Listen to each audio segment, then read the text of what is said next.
Mahalatagtan ka! Ang tao ngayon ang lugar mo ng corona bilang kabayaran ng kanyang mga himala. Subalit, ayaw niyang gawin!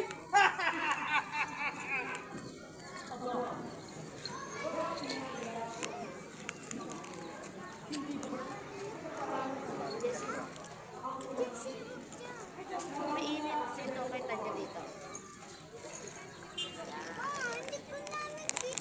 Wala kang kawan! Bigyan siya ng kulit ka rin. Ako ba yung yung mga kasalanan mo sa ang kolektibo na ginagawa natin.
Pero nasa plastic. Plastic na ubos na eh. Oo, ako na.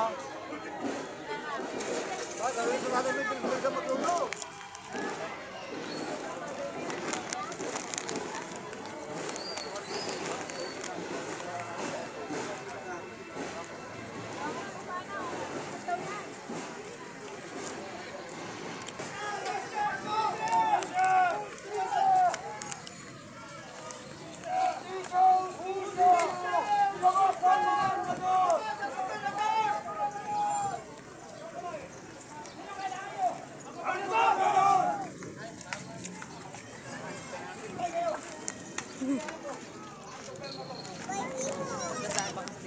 Justisya!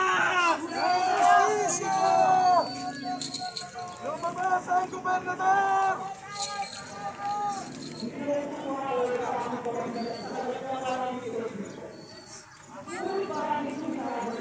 Last year, wala kasi mga sasakyan dito. Ano?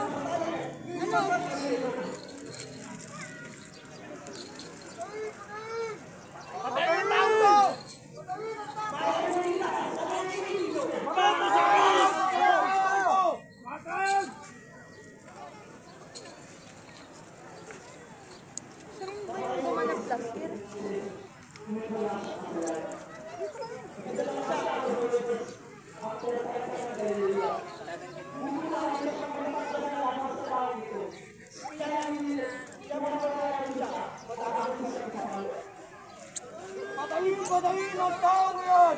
Ipao sa krus!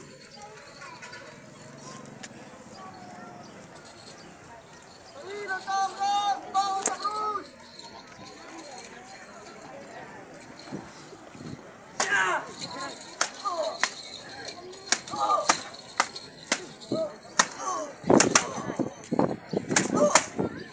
Patayin ang tao ngayon! Patayin! Ikaw sa krus!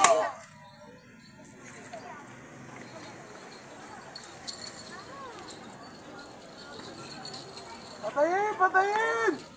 Bago sa krus!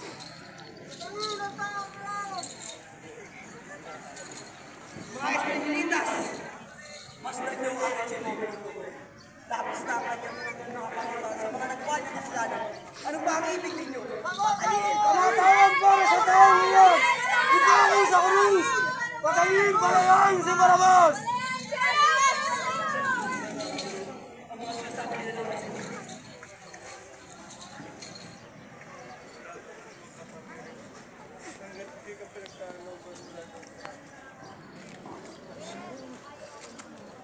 Bayan, mga ikatlong beses ko nang inanong si Jesus. Ngunit sinabi ng aking bigay na siya'y inosente at hindi na dapat gawa ng kapag-usap na batayan. Kayo ay may kauglaang magpalaya kayo ng isang bilanggo. Ibig ko ang palayain si Jesus na inosente o si Barabas ng mga matay na ako.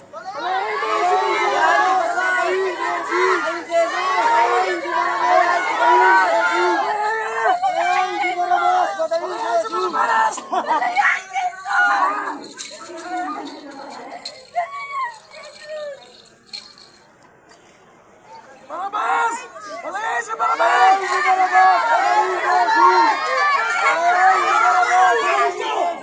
Wala akong sinabi kayo magsinawan.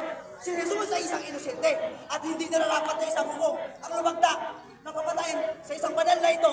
Hinihiling ko siyang palayain. Kamatayan! Palayain sa ikaw sa krus! Sit! Ako na siya. Siya! Gagawin ko na ang iyong ibig. Masdan niyo ang haring ibig ng patayin. Pilato, nalimutan mo na ba ang iyong katungkulan? Si Jesus ay nagbansag na siya'y hari ng mga Hudyo.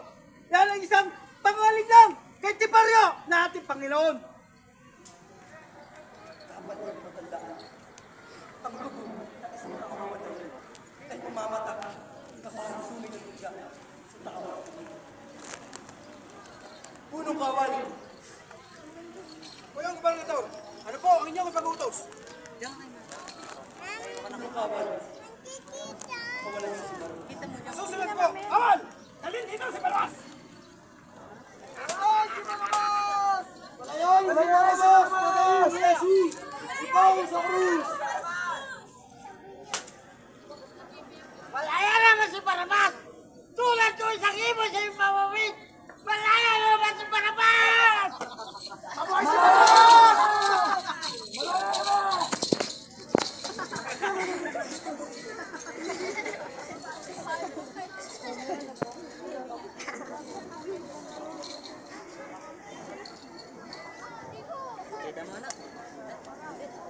Ako ba sa akin? Kunin mo! Ito daw pagkawang hindi mo dinuman! Claudia!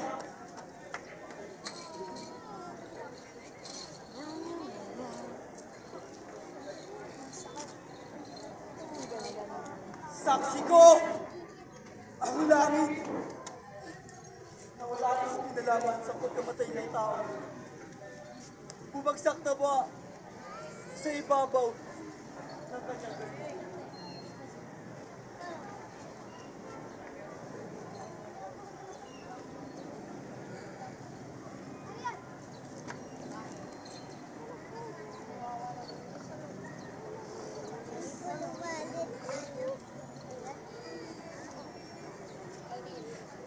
Kasi yung isa. Punong kawal. Walang kumanador.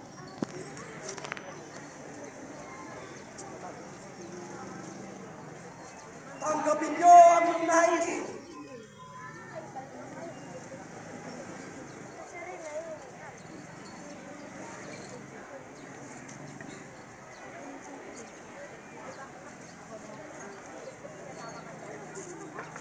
Katulad kay Kristo, ako, si Poncio Pilato, ang gobernador ng lalawigan ng Judea, halal ng Emperyor Romano. Matapos kong marinig ang mabigat na paratang ng mga saserdote, eskribas at fariseo laban kay Jesus na taga Nazaret at kalakip pa katakot-takot na sigaw ng taong bayan sapagkat ang lahat ay nagkakaisa nagsasabing si Jesus ay nagulo o nagtuturo sa mga bagong aral na laban sa batas ni Moses at gumagawa ng bagong kautusan. Nagpapanggap na hari at nangaspang pumasok sa Jerusalem ng buong tagumpay at pasalubong pa sa taong bayan na bawang may dalang palaspas at mga bulaklak. At dahil sa paghalipusta niya sa katarungan at kapangyarihan ng Emperador Tiberio. Subalit, ang lalong mabigat niyang kasalanan ay ang pagpapanggap na siya raw ay anak ng Diyos. Kayong alam na lahat na siya ay anak ng maralitang karpinterong si Jose at Maria. Sapagkat totoo, marami na ang luba ang nagawa niya ang kasalanan ay kailangan na siyang parusahan gaya ng yahatol ko ngayon. Inakad sa lansangan sa syudad sa Jerusalem na may putong na koronang tinik sa kanyang ulo at isang magaspang lubid sa kanyang leeg. Papasarin niya ang krus kasama ang dalawang magnanakaw hanggang sa bundok ng Kalbaryo at doon ay ipako sa krus. Kabayaan na kabayubay hanggang sa malagutan ng Inila. Ang dalawang magnanakaw ay nakabitin din sa krus na gaya niya. Ipakita siyang parang hari, maging halimbawa sa masasamang kalooban laban sa Tiberio. Inuutos ko ang kahatulan, mahayag sa buong nasasakupan at tumarin ng walang pagtutol. Poncio Pilato, gobernador ng lalawigan ng Judea. Tuparin ang kahatulan!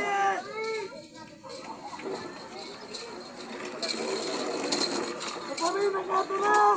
Ang krus para sa nasa